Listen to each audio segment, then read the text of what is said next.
Hey guys, I didn't see you there. Welcome home, everybody. Good to see you. Pound it. Bring it on. And man, I'm just warming myself up here by the fire. It's getting a little toasty now, though. So it's about to get a little toasty after I drop this. So praise the Lord. Just want to say, guys, sorry about last week. Didn't have a video for Fall Fest or Halloween for some of you, but I just wanted you guys to go and enjoy time with friends, with family, and have just a really great time. It had nothing to do that I was slammed with work that day and completely forgot to do a video. It wasn't that at all. No. So anyway, today we kick off with something very cool. It is for film fans. It is Wales International Film Festival. There we go. Had to get my mind right. Now, I've always wanted to go to Wales because, you know, it's on my bucket list, one, and it's part of England. And I also am a huge fan of film. And, well, I've always wanted to do stuff that partake in filmmaking and such. So this would have been a great, mark 2 off the bucket list.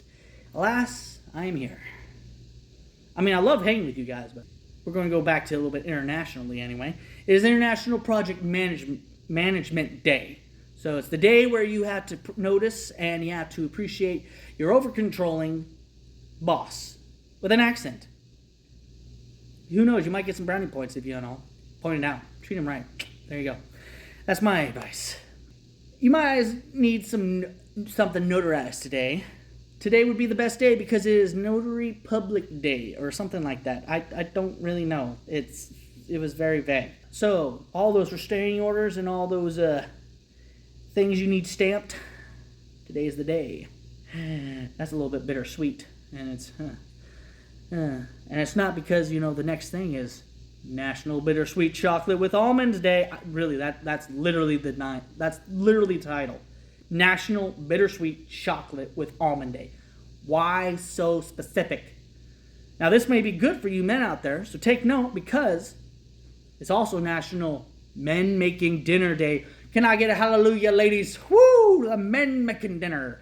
But I got a little help with you young men, or men, just those who are slacking chef skills.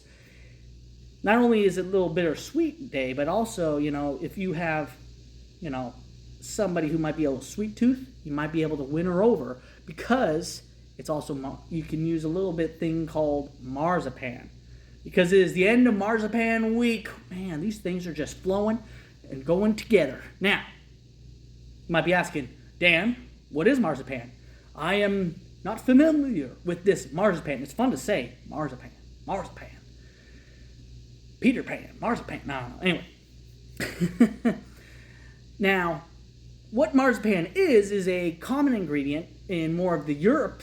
It's found in some candy bars, but what it is a mixture of ground almonds with egg whites, corn syrup, and sugar. So it's a sweetener thing. It is used more around the holidays, especially in cakes, though.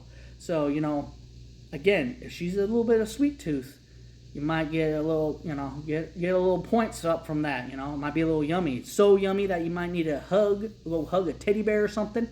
Oh, I wonder why a teddy bear, he says. Because it is National Hug-a-Bear Day. Now, this goes without saying that it's a fake bear, probably. I didn't actually look, but it says Hug-a-Bear Day. But I would assume that means like a fake, like a teddy bear. Yeah, we don't want you to go out hugging a real bear. We don't want we don't want any problems with like life-threatening situations. Okay.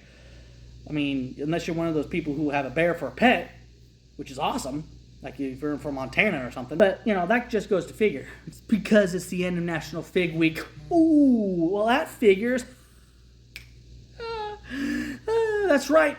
A whole week on the fig fruit. And this was where I was supposed to put another fig joke, but I can't. So we're just going to forget about it.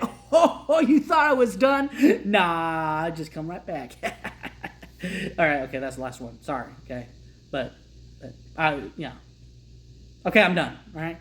But it was interesting, and that's what we're going to actually be talking about. Because I seem to recall multiple stories, but there a certain story. I remember Jesus dealing with a fig tree. So that's what we're going to talk about. Now, fig trees are of huge importance and have a huge symbolism throughout the Bible. They are very important in the Bible, and even in the Israel and Jewish culture. Figs are very important, and they hold a pretty good significance. And well, there's plenty of stories about them. So we're going to focus on this one today. And now, you may already know what I'm going to be going into. You may not. If you don't, awesome. If you do, go ahead and stay tuned. It's always good to kind of get a little bit, fresh understanding maybe from a different point of view than the normal just you reading it. So if you'll turn to Mark 11:20, and we'll go to 25. All right. So Mark 11:20.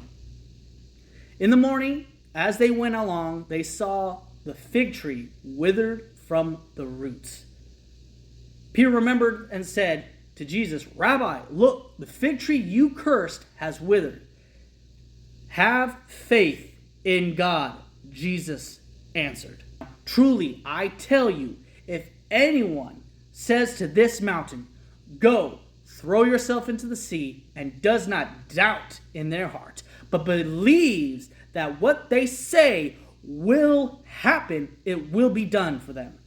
Therefore, I tell you, whatever you ask for in prayer, and believe that you have received it, and it will be yours. And when you stand praying, if you hold anything against anyone, forgive them, so that your Father in heaven may forgive you of your sins." Now, we just spoke a little bit about forgiveness a few weeks ago, and this ties in perfectly for that, but we're not going to be focused on that. I just wanted to point it out because it just shows how crucial it is to forgive. Now,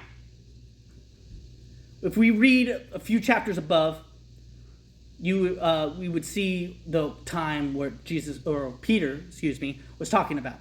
When Jesus came to a fig tree, there was no fruit on it and during the time it should have, and so he curses it. Now, this is where we see Peter, they see the same tree, and that's why Peter remembers it. He's like, "Oh yeah, that's the same tree. It's all cursed and dead from the root." So there's a lot here that we can learn. Like, you can take a lot from this. But the one that really stands out to me is have faith in God. Jesus' actual wordings, and the first thing that he says after Peter mentions this. Now, we go day to day using faith on natural things, like hot coffee will be hot, or a chair will support me if I sit down. Things like that, right? Or any other number of things that we have faith in. We don't realize that we actually do it. Almost everything, every aspect of our lives, there is a bit of faith that is in, because otherwise you wouldn't sit down, because you would not have faith that that chair will hold you. You would not take a drink of hot coffee because you think it would be cold.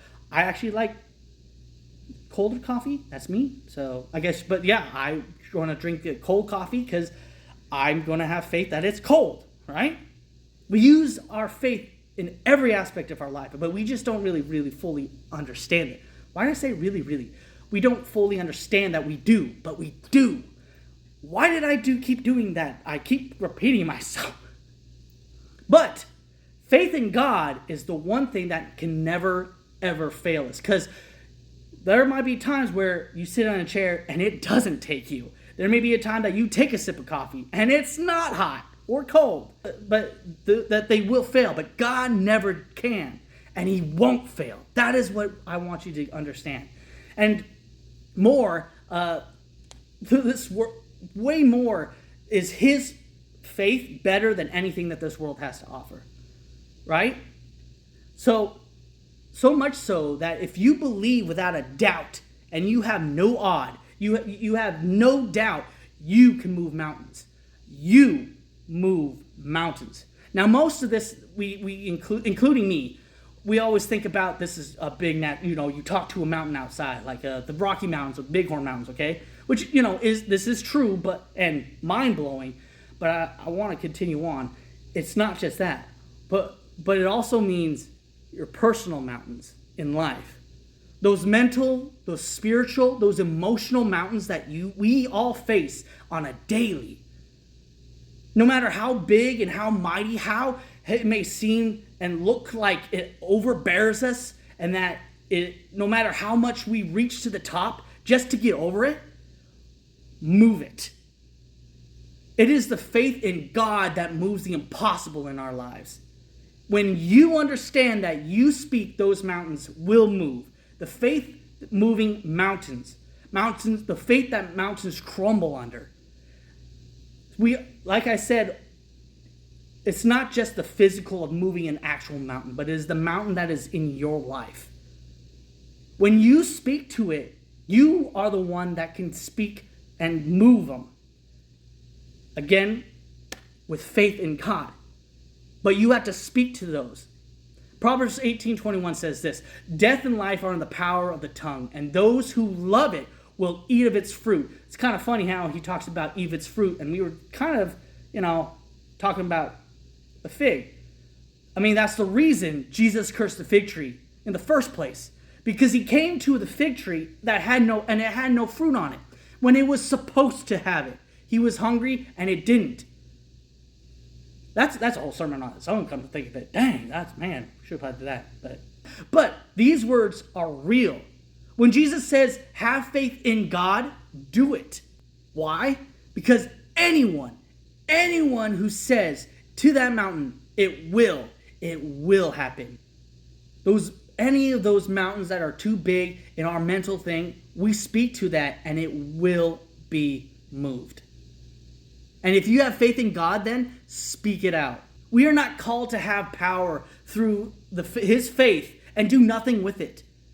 It's like having the power to do all things, but you just sit and do nothing. When Jesus again came to the tree, he didn't just ponder. He didn't just have to pray about it. He didn't have to go give it a second thought or, ponder on whether this was right or wrong. He knew that this was a season a tree was supposed to have fruit and it didn't.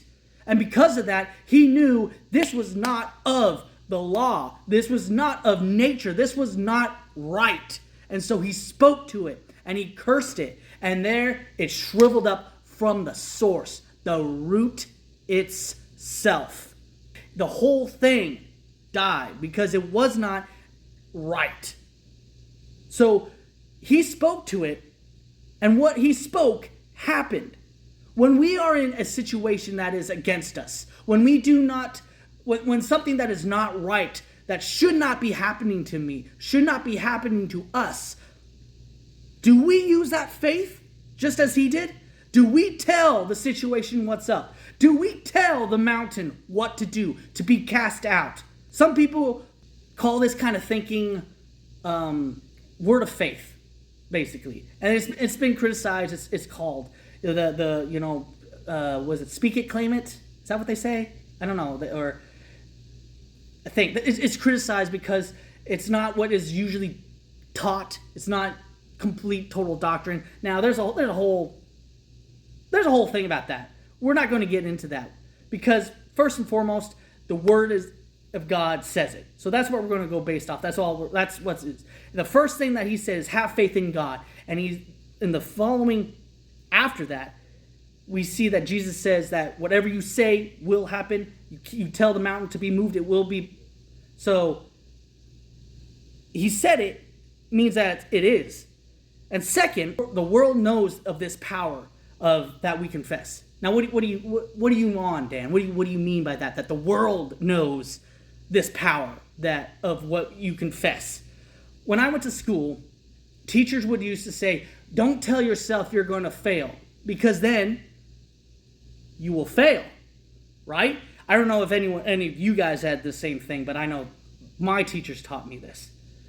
The coaches, if you had a coach, they say, "Don't tell yourself you're going to suck, or you're going to be beaten off the line if you're playing football, or you're going to miss the shot, or any other number of things, because then you will suck. You will miss that throw." Instead, say positive. Speak positive to yourself, and you will do better, and you will succeed. My teachers and my coach would always say, tell yourself that you will win, you will pass, you will get an A. That's Proverbs 18:21 in action. The power is in your tongue. It can produce life or it can produce death. Now that's a spiritual aspect, but there's a whole just natural. Is as you speak good things, things will produce. So it works, guys. It doesn't matter who it is. It does work. But when you understand that where that power comes from, which is from God, faith in God, it is so much more powerful.